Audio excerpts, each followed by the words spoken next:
Hey, and welcome to the Tempest Productions Holiday Tales. Tonight is our 10th evening of sharing tales from the holidays. And my name is Cece, and I love books, if you can't tell. And I hope that you do too. Tomorrow night marks the solstice, the winter solstice, and tomorrow night we'll be sharing folk tales from different parts of the world and how they explain the winter solstice and our dark nights and things like that. But tonight, our book is about a quilt. It's called the Patchwork Quilt. It's by Valerie Flournoy, and the pictures are by Jerry Pinkney. All right, let's open the book and see what's inside. First, we come to our title page, right? And we see all the different scraps and different pieces. Oh, and there's thread. So if we know that our title is called the Patchwork Quilt, what do you think it's going to be about? And our publisher is Dial Books for Young Readers from New York.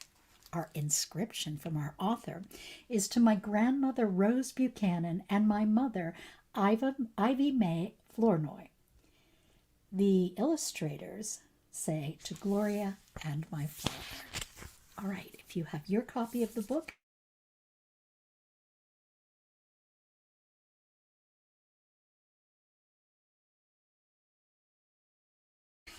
Tanya sat restlessly on her chair by the kitchen window. For several days she had had to stay in bed with a cold, but now Tanya's cold was almost gone. She was anxious to go outside and enjoy the fresh air and the arrival of spring. "Mama, when can I go outside?" asked Tanya. Mama pulled the tray of biscuits from the oven and placed it on the counter. "In time," she muttered, "all in good time." Tanya gazed through the window and saw her two brothers, Ted and Jim, and Papa building the new backyard fence. "I'm going to go talk to Grandma," she said. And there they are in the kitchen.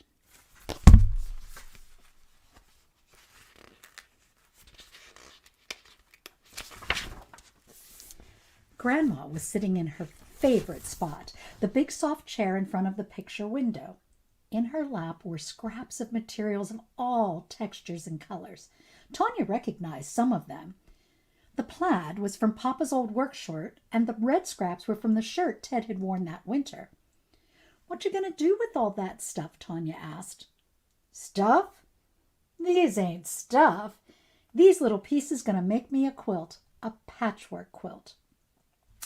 Tanya tilted her head. "I know what a quilt is, Grandma. There's one on your bed, but it's old and dirty, and Mama can never get it clean." Grandma sighed. "It ain't dirty, honey. It's worn the way it's supposed to be." Grandma flexed her fingers to keep them from stiffening. She sucked in some air and said, "My mother made me a quilt when I wasn't any older than you. But sometimes the old ways are forgotten." Tanya leaned against the chair and rested her head on her grandmother's shoulder. Isn't that a great picture? Just then, Mama walked in with 2 glasses of milk and some biscuits. Mama looked at the scraps of material that were scattered all over. "Grandma," she said, "I just cleaned this room and now it's a mess." "It's not a mess, Mama," Tanya said through a mouthful of biscuit. "It's a quilt." A quilt? You don't need these scraps. I can get you a quilt," Mama said. Grandma looked at her daughter and then turned to her grandchild. "Yes, your Mama can get you a quilt from any department store, but it won't be like my patchwork quilt, and it won't last as long either." Mama looked at Grandma, then picked up Tanya's empty glass and went to make lunch.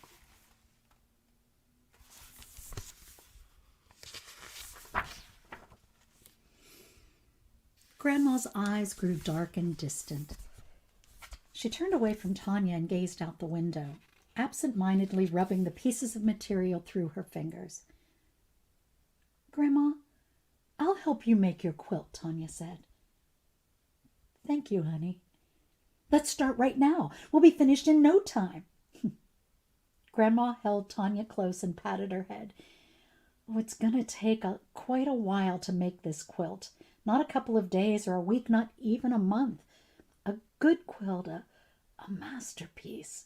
Grandma's eyes shone at the thought. Why, I need more material, more gold and blue, some red and green, and I'll need the time to do it right. It'll take me a year at least. A year, shouted Tanya. Well, that's too long. I can't wait that long, Grandma. Grandma laughed. A year ain't that long, honey. Making this quilt is going to be a joy. Now run along and let Grandma rest. Grandma turned her head toward the sunlight and closed her eyes. I'm gonna make a masterpiece, she murmured, clutching a scrap of cloth in her hand just before she fell asleep.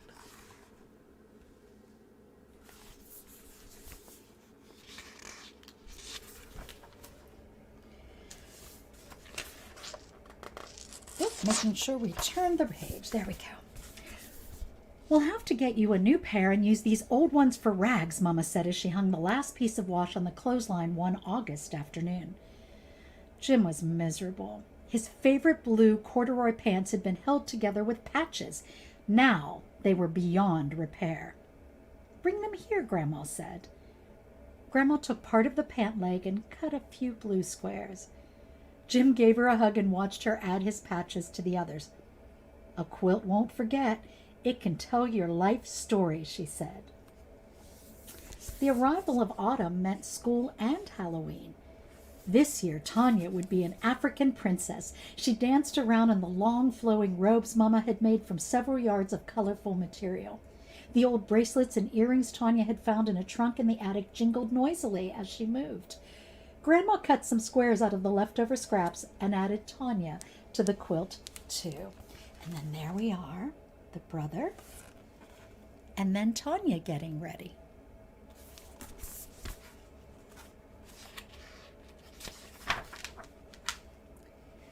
The days grew colder, and Tanya and her brothers didn't mind. They knew snow wasn't far away. Mama dreaded winter's coming. Every year she would plead with Grandma to move away from the drafty window, but Grandma wouldn't budge. Grandma, please, Mama scolded. You can sit here by the heater. I'm not your grandmother. I'm your mother, Grandma said, and I'm going to sit here in the Lord's light and make my masterpiece. It was the end of November when Ted, Jim, and Tanya got their wish. They awoke one morning to find everything in sight covered in snow. Tanya got dressed and flew down the stairs. Ted and Jim and even Mama and Papa were already outside. I don't like leaving Grandma in that house by herself, Mama said. I know she's lonely. Tanya pulled herself out of the snow, being careful not to ruin her snow angel. Grandma isn't lonely, Tanya said happily. She and the quilt are telling each other stories. Mama glanced questioningly at Tanya. Telling each other stories? Yes. Grandma says a quilt never forgets. And here they are, out in the snow.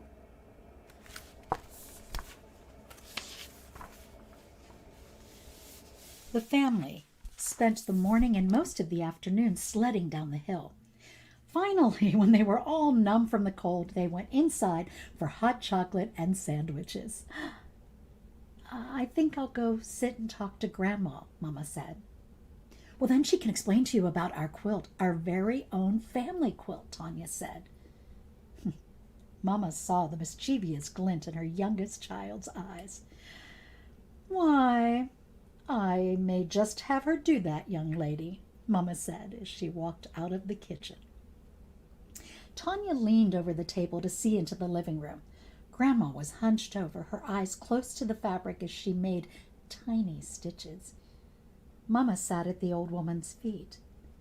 Tanya couldn't hear what was said, but she knew Grandma was telling Mama all about quilts and how this quilt would be very special.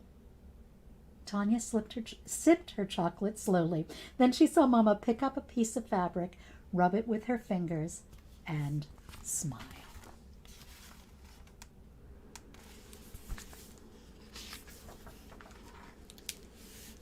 From that moment on, both women spent their winter evenings working on that quilt. Mama did the sewing while Grandma cut the fabrics and placed the scraps in a pattern of colors. Even while they were cooking and baking all their Christmas specialties during the day, at night they still worked on the quilt. Only once did Mama put it aside.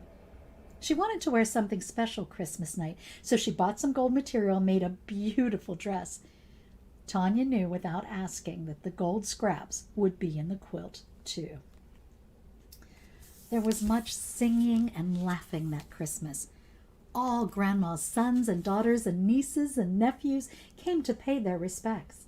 The Christmas tree lights shone brightly, filling the room with sparkling colors. Later, when everyone had gone home, Papa said he had never felt so much happiness in the house. And Mama agreed. And look at our beautiful pictures of our family.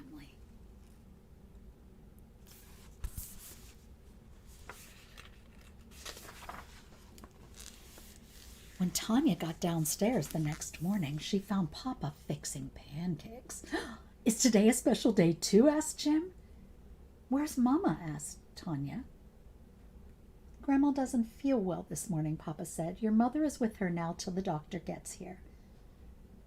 "Will Grandma be all right?" Ted asked. Papa rubbed his son's head and smiled.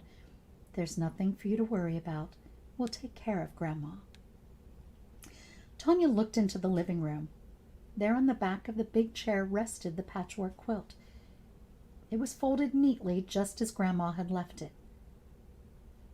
"Mother didn't want us to know she wasn't feeling well. She thought it would spoil our Christmas," Mama told them later, her face drawn and tired, her eyes a puffy red. "Now it's up to all of us to be quiet and make her as comfortable as possible." Papa put an arm around Mama's shoulder.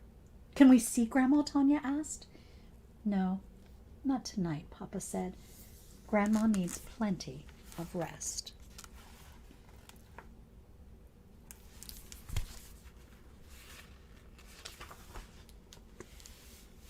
It was nearly a week, the day before New Year's, before the children were permitted to see their grandmother. She looked tired and spoke in whispers. "We miss you, Grandma," Ted said.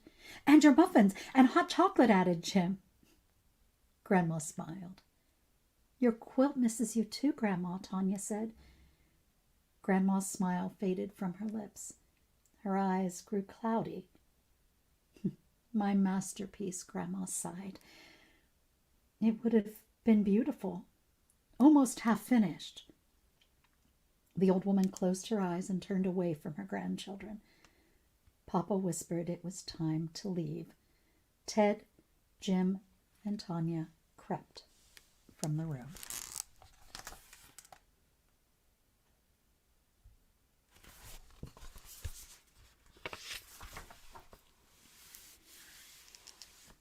Tanya walked slowly to where the quilt lay. She had seen Grandma and Mama work on it. Tanya thought real hard. She knew how to cut the scraps, but she wasn't certain of the rest. Just then, Tanya felt a hand resting on her shoulder. She looked up and saw Mama. "Tomorrow," Mama said. New Year's Day was the beginning. After the dishes were washed and put away, Tanya and Mama examined the quilt. "You cut more squares, Tanya, while I stitch some patches together," Mama said. Tanya snipped and trimmed the scraps of material till her hands hurt from the scissors. Mama watched her carefully, making sure the squares were all of the same size. The next day was the same as the last, more snipping and cutting. But Mama couldn't always be around to watch Tanya work. Grandma had to be looked after, so Tanya worked by herself. Then, one night, as Papa read them stories, Jim walked over and looked at the quilt. In it, he saw patches of blue. His blue. Without saying a word, Jim picked up the scissors and some scraps and started to make squares. Ted helped Jim put the squares in piles while Mama showed Tanya how to join them.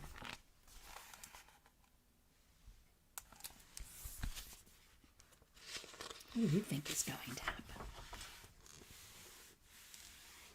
Every day, as soon as she got home from school, Tanya worked on the quilt. Ted and Jim were too busy with sports, and Mama was looking after Grandma, so Tanya worked alone. But after a few weeks, she stopped. Something was wrong. Something was missing, Tanya thought. For days, the quilt lay in the back of the chair, and no one knew why Tanya had stopped working. Tanya would sit and look at the quilt. Finally, she knew. Something wasn't missing. Someone was missing from the quilt. That evening, before she went to bed, Tanya tiptoed into Grandma's room, a pair of scissors in her hand. She quietly lifted the end of Grandma's old quilt and carefully removed a few squares. And there she is in Grandma's bed.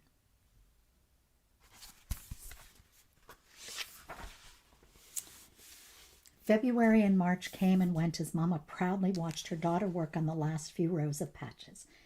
Tanya always found time for the quilt. Grandma had been watching too. The old woman had been getting stronger and stronger as the months passed. Once she was able, Papa would carry Grandma to her chair by the window. "I need the Lord's light," Grandma said. Then she would sit and hum softly to herself and watch Tanya work. "Yes, honey, this quilt is nothing but joy," Grandma said. Summer vacation was almost here. One June day, Tanya came home to find Grandma working on the quilt again. She had finished sewing the last few squares together. The stuffing was in place, and she was already pinning on the backing. "Grandma!" Tanya shouted. Grandma looked up. "Hush, child. It's almost time to do the quilting on these patches. But first, I have some special finishing touches." The next night, Grandma cut the final thread with her teeth. "There, it's done," she said. Mama helped Grandma spread the quilt full length. And this is the picture of them working on it.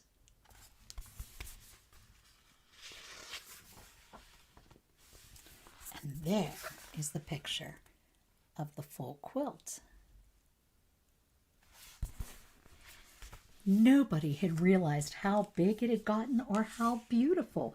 Reds, greens, blues, and golds, light shades and dark, blended in and out throughout the quilt. "It's beautiful," Papa said. He touched the gold patch, looked at Mama, and remembered. Jim remembered too. There was his blue and the red from Ted's shirt. There was Tanya's Halloween costume, and there was Grandma. Even though her patch was old, it fit right in. And if you look at our picture, can you see the different colors? And if you have the book at home, or when you get the book, and you can go through and take a look at all the different patterns that are sitting in there. So what happens next? They all remembered the past year. They especially remembered Tanya and all her work. So it had been decided.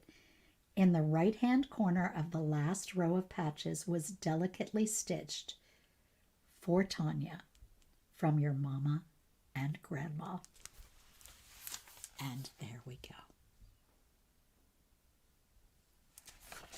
And that's our book for tonight, called The Patchwork Quilt by Valerie Flournoy, pictures by Jerry Pinkney. Happy holidays, everyone, and we'll see you tomorrow night. Thanks for joining us.